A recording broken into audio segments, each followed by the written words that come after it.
This Christmas, I'ma make a memory. Written by OllieCollie on Ao3. Chapter 3. Peter blinks awake, tired mind churning to determine what woke him. It's still pitch dark in his room, no early morning light filtering through the edges of his curtains, so it's unlikely his body woke him up on its own. The remnants of whatever dream he was having settle over him like a wet blanket. A familiar sadness is lodged in his chest, and he sighs. He doesn't understand why everything has felt so heavy lately. He's about to roll over and re-cocoon himself in his blankets when he hears a rustle from down the hall, followed by an unhappy sound bordering on the edge of tears. Ah, Momo, his half-asleep brain supplies. Surprisingly, his little sister doesn't wake him often. Although his hearing is enhanced, an ability that was initially more of a curse than a blessing after he'd been bitten by the spider, he's learned how to filter out sounds, training his brain how to focus on only what's necessary in any given moment, which helps him avoid overstimulation or even just general distractions. After Morgan was first born, Tony had given Peter some noise-dampening earplugs to wear to bed in case the newborn's cries throughout the night got to be too much for him. Thankfully, he hadn't found the need to utilize them much. Even though the baby is often up throughout much of the night, she's not a huge wailer. Well, mostly. And Tony and Pepper are usually quick to retrieve her from the nursery if she doesn't fall back asleep and her cries start to escalate. Peter feels bad for his parents always being the ones to stay up with Morgan, but they're both adamant he gets the sleep his teenage body needs each night, and reassure him that this phase won't last forever. When Morgan's displeased cries ratchet up a notch, and Peter doesn't hear the master bedroom door creaking open, he quickly slips out of bed and makes his way down the hall. In truth, he's grateful for the distraction. Lying in bed trying not to think about his late aunt and uncle so he doesn't cry wasn't exactly the way he wanted to spend the rest of the night. "Hey, Squirt," he says to the baby as he enters the room, keeping his voice low. "What are you doing, huh? You know quiet hours are from 10 to 6. I could file a complaint for this." Morgan whines but settles a bit at the sound of his voice. The miniature Christmas tree on the dresser that's currently doubling as a nightlight provides just enough light for Peter to avoid tripping over anything as he makes his way towards the crib. He peers over the edge at his little sister, who looks back up at him with those big, innocent, tear-filled eyes. "It's okay." Peter reaches a hand in and rubs it over her fleece pajama-covered belly. His other hand searches the mattress for her pacifier, which ends up being a much more difficult task than anticipated due to the limitations of his cast. Eventually, he manages to locate the soother and returns it to Morgan's mouth. "There we go," he murmurs. He wants to pick her up and cuddle her on the rocker in the corner, but since she isn't distraught, he knows he should probably leave her where she is. Pepper says they don't want her to become too dependent on them soothing her back to sleep every time she wakes up, because that will only exacerbate the issue, making it harder for the baby to learn to fall back asleep on her own. It's a delicate balance. Morgan seems more or less content now, so Peter starts to pull back, hoping she'll doze back off. No such luck. The moment he removes his hand, the 9-month-old lets out a dissatisfied squeal around her pacifier, prompting Peter to lean in immediately and shush her gently. All right, I'm not leaving," he promises. He glances over his shoulder, hoping the noise hadn't woken up his parents. They needed all the sleep they can get right now. Staving off a wide yawn, Peter braces his arms against the top of the crib. "Can you believe it's almost Christmas, Momo?" He glances towards the clock and at the fuzzy digital numbers shining dimly back at him. It's Christmas Eve. An unexpected wave of emotions washes over him with the memory and significance of this day, because it's so much more than just the day before Christmas now. 2 years ago today," he tells the baby, "Dad found me and, well, he saved my life. 2 years. It feels like a lifetime ago. It boggles his mind sometimes just how abruptly his life changed.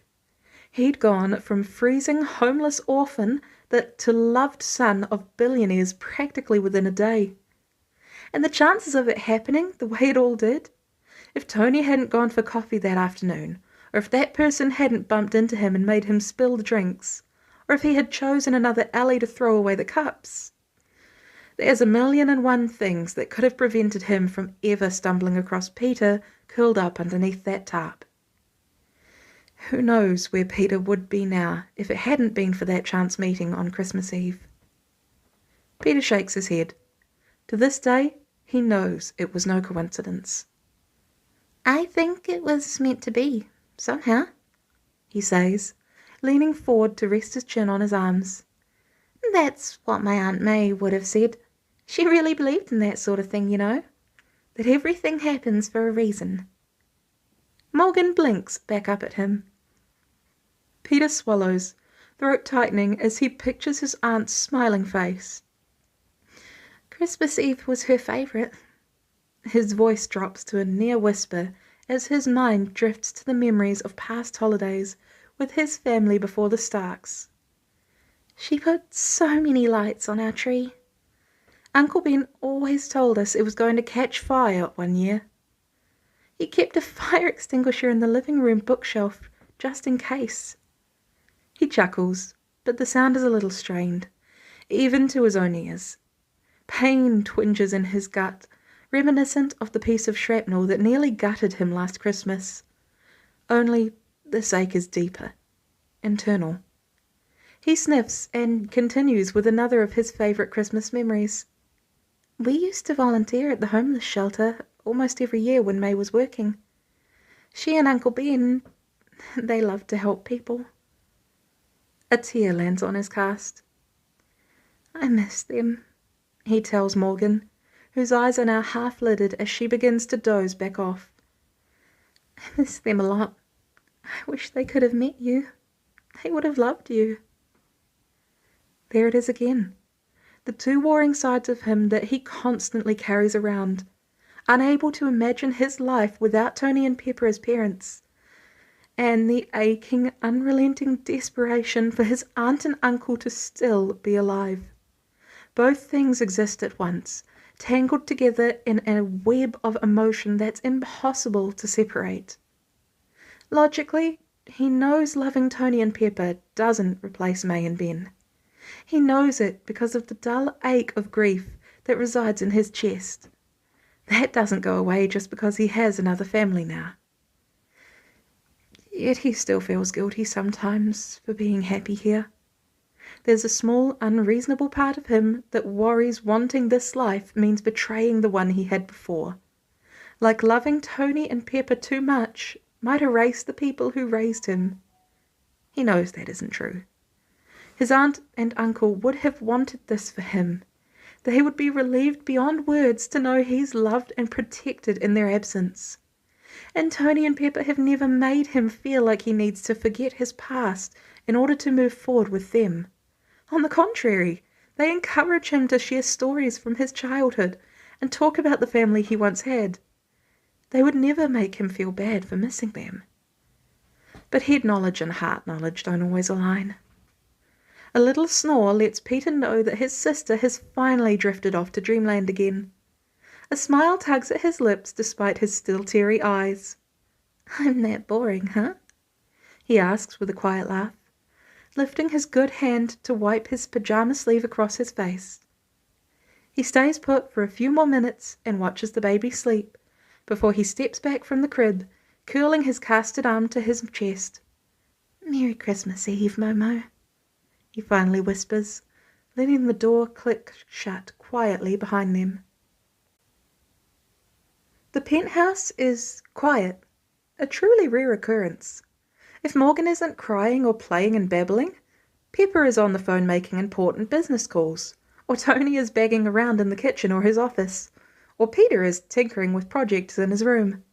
There's always some type of movement. But right now, the only noise is the steady tick, tick, tick of the big clock on the living room wall. In true Christmas fashion, a silent night, or rather afternoon. This morning they'd had a movie marathon, complete with snacks and hot chocolate, something that has become a tradition of sorts since Peter's first Christmas Eve with the Starks.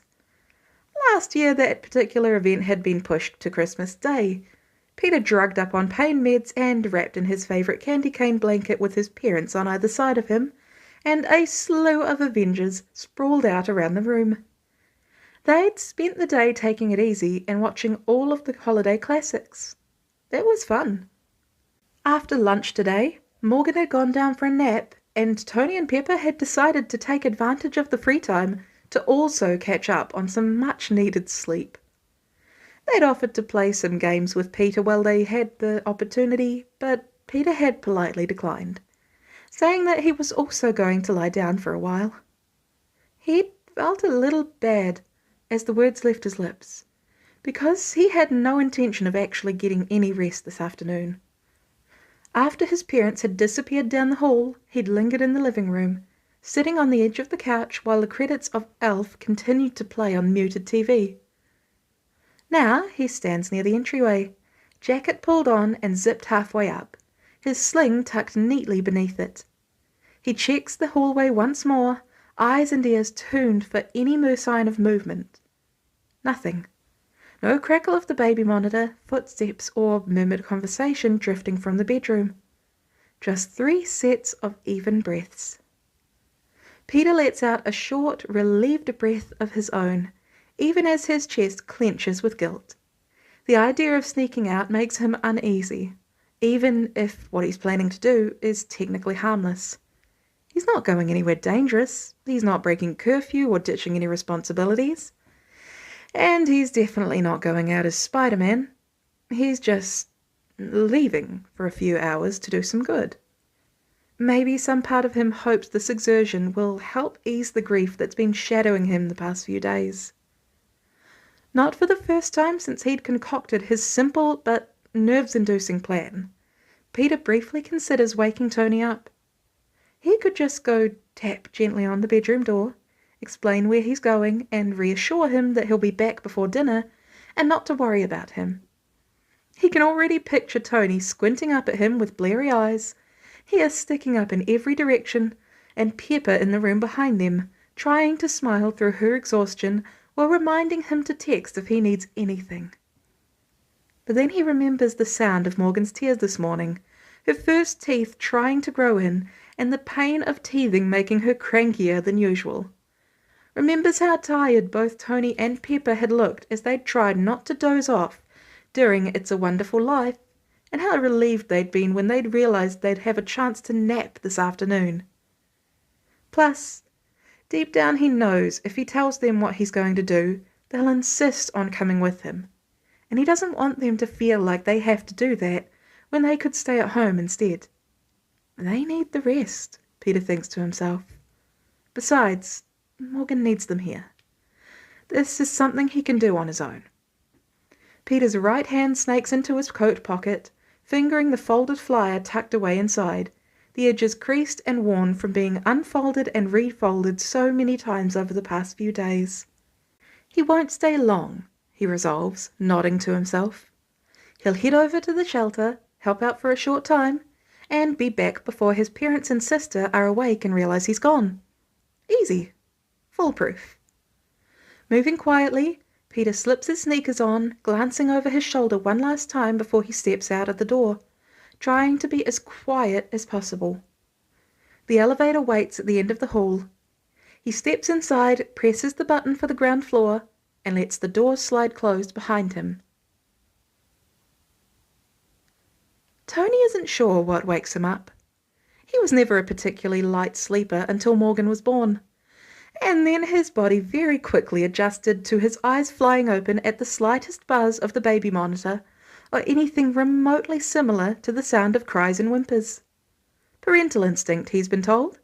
He knows it must be true, because no matter how exhausted he is, and nearly 10 months into newborn fatherhood has left him with a newfound understanding of what sleep deprivation actually is, he jolts into action the moment there is a change in the direction of the wind. His body moves on autopilot while his half-asleep brain tries to find some semblance of clarity. Sometimes it doesn't work out so well. Like the time he stumbled into Morgan's room at 3 in the morning to calm her down. 2 minutes later, she still hadn't stopped crying, and he finally realized he'd been attempting to rock her teddy bear back to sleep.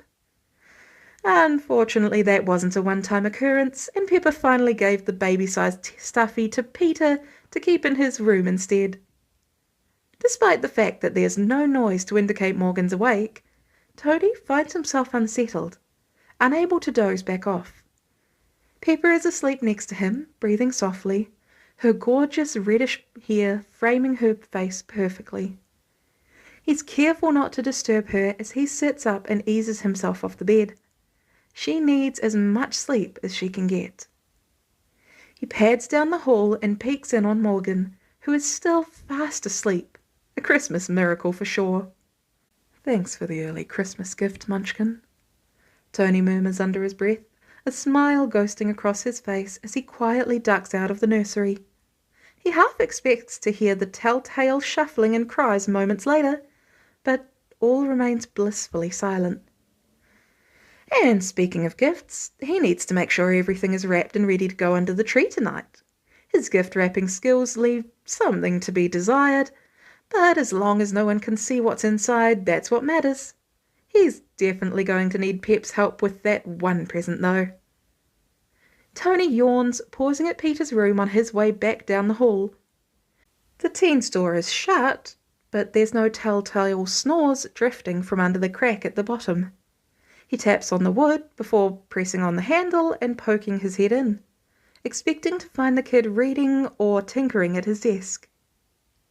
Peter's bed is neatly made, sheets pulled tight across the mattress and a pillow fluffed and propped up against the headboard. Very not teenage boy of him, Tony thinks with a huffed laugh, but the kid himself is nowhere to be seen. Back out of the room, Tony retreats to the living room, but it's also empty. Kitchen, office, guest room, nothing. It's unusual that Peter goes to the lab, or any other floor in the tower, without Tony, but it's a possibility.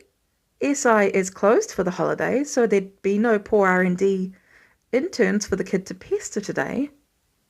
He checks every room again, just in case he somehow missed something.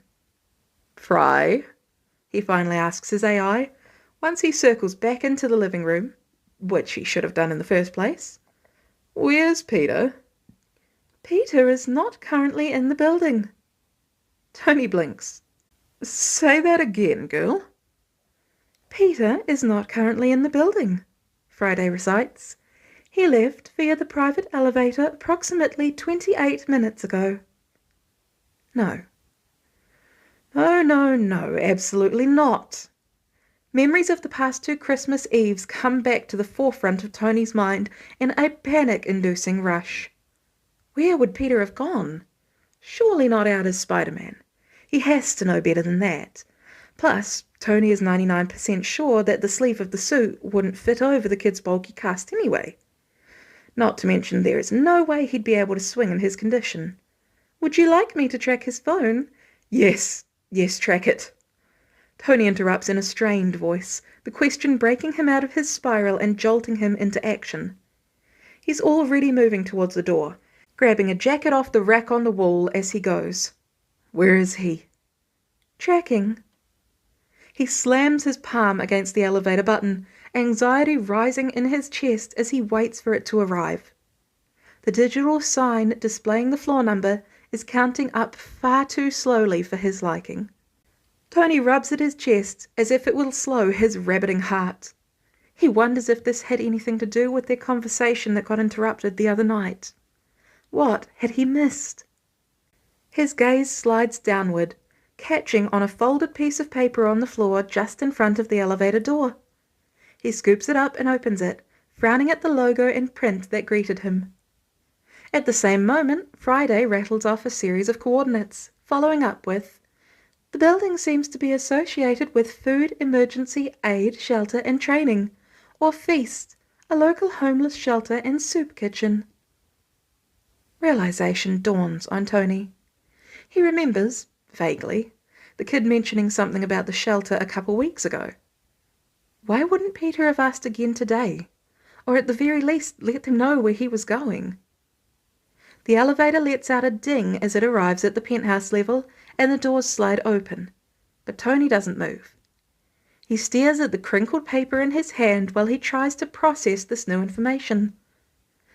Slightly mollified now that he knows where Peter is, and that he's, hopefully, safe and not in any imminent danger, Tony takes a deep breath and realizes he isn't wearing any shoes. And running out the door without at least leaving Pip a message probably isn't his smartest move. Maybe he can't blame Peter too much for not letting anyone know where he was going. The kid learned from the best. He reroutes to the master bedroom, thankful to find his wife stirring, blinking at him as he enters and makes a beeline for the bed. "What's wrong?" she asks. Tony wordlessly hands over the crumpled piece of paper. Pepper sits up and takes it, rubbing the sleep from her eyes. She squints at the words, lips moving with no sound while she reads.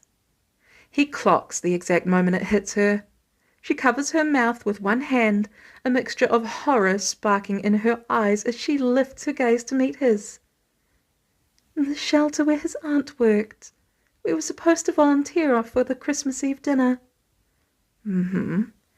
And when we took a Christmas Eve doze instead, our son decided he was going to pull a Houdini and go by himself."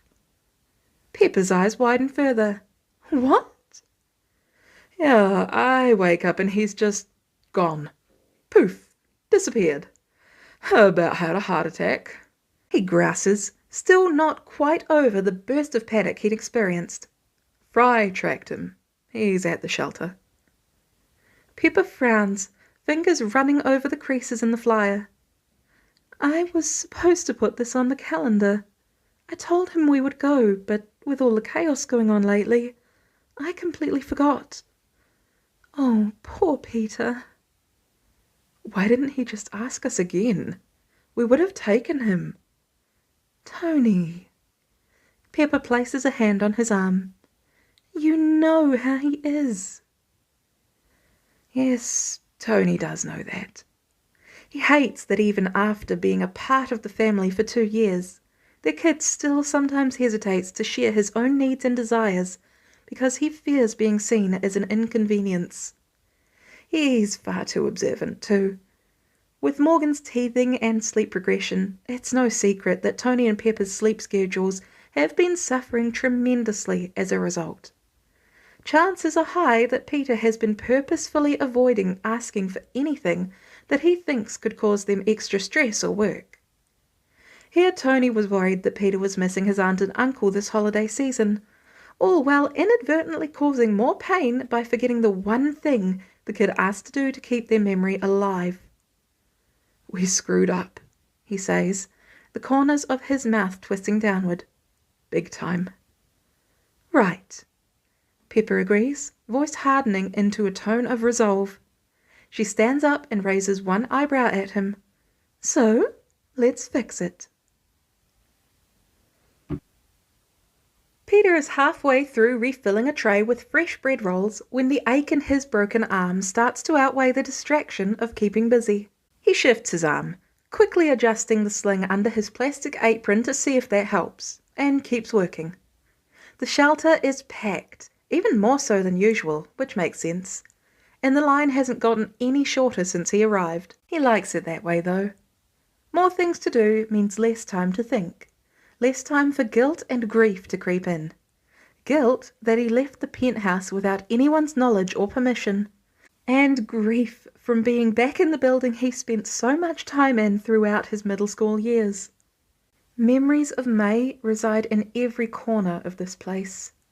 Even the lead volunteer coordinator, a woman in her late 50s who he remembers from those days, had remarked when he came in how wonderful it was that May Parker's nephew was honouring her by spending part of his Christmas Eve serving the people she'd loved to help.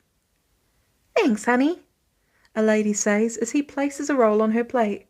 "You're welcome," he responds automatically, offering a smile and a nod. Merry Christmas! Across the room he hears the door creak open and the shuffle of people entering, as they have been all afternoon. He glances up and his heart drops straight down into his shoes. Because Tony and Pepper are standing just inside the shelter's entrance, scanning the room with an unmistakable urgency. Tony's jaw is tight, one hand tucked into his coat pocket, and the other wrapped around Pepper's shoulder. Peter's first instinct is to duck behind the food counter, which is stupid because if his parents are here, it means they know he's here, and he's going to get the scolding of his life no matter how long he tries to hide. Still, for a brief moment, he seriously considers it. Too late. Their gazes land on him at the same time, eyes widening in twin expressions of recognition and relief. They move towards him in unison. Peter tugs his gloves off, discarding them in the nearest trash can as he rounds the corner to meet them halfway. He figures he'd rather avoid getting dressed down in the middle of the serving line, though he probably deserves it. "Hi," he starts, his voice small as he hunches in on himself, sling tucked into his stomach. "I'm sorry, I was gonna text." Pepper doesn't let him finish, pulling him into a tight embrace that nearly leaves him breathless. "Oh," he says, blinking over her shoulder and wrapping his good arm around her in an instinctive motion. A bigger hand, Tony's, lands on top of his head, resting there for a moment before sliding down his shoulder. Thankfully, due to the large bustling crowd around them, no one seems to notice Tony and Pepper Stark standing in the middle of feast, hugging a kid. Or perhaps they are just too kind to interrupt what is clearly an emotional family matter.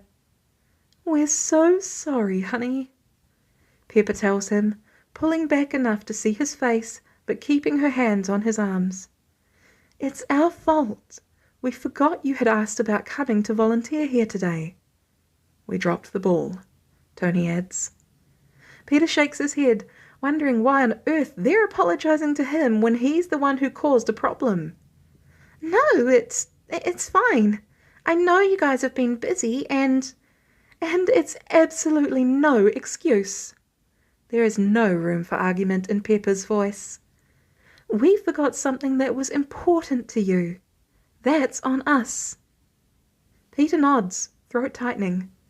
Even though he knows he should have brought it up again, it had hurt a little when neither of his parents had plans to volunteer on their schedule. "That said," Tony says, shifting the conversation, "you can't just take off like that without telling us. Ever. Especially not on Christmas Eve." Peter hears the slight waver in his dad's voice, and his heart clenches. How must the man have felt waking up to find Peter gone when exactly a year ago he'd come to find him bleeding out in the alley? His shoulders slump. "I know, I'm sorry.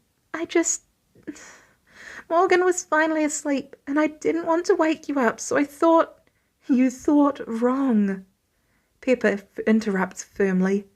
She brushes a stray strand of hair off his forehead. "You're allowed to wake us up any time, no matter what, even if we're tired." "Okay." "And you do not leave the tower without telling one of us where you're going. At the very least, leave a text or a note. Is that understood, young man?" Peter blinks, properly chastened by the reprimand. "Yes," he agrees. "Good." Pepper reaches out and hugs him again, running a hand up and down his back. "Now, where are the aprons and gloves?" "What?" "We're staying to help. Just tell us what we can do." Peter's jaw goes slack. After what he did, and with how much they've had going on lately, they still want to spend part of their Christmas Eve serving food at a homeless shelter? Simply because he wanted to? "But what about Morgan?" "Rhodey's on babysitting duty," Tony informs him. "We're free for the evening." "We wanted to spend some uninterrupted time with our son," Pepper adds with a smile. Tears prick Peter's eyes. Are you sure? It's Christmas Eve. Your aunt spent her Christmas Eves helping others. We want to help you honour her by doing that too. Tony nods his agreement. Peter smiles. The ache of grief in his chest doesn't dissipate completely, but its claws don't feel quite so deep anymore. Thank you, he says sincerely. Of course, baby, Pepper says. How can we help? Peter lifts his hand to wipe away any lingering moisture in his eyes.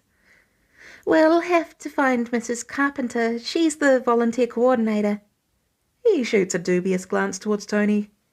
Are you sure we can trust Dad near the food? What? Tony says, already shrugging off his coat. I can serve soup. I'm very qualified. I've eaten it before.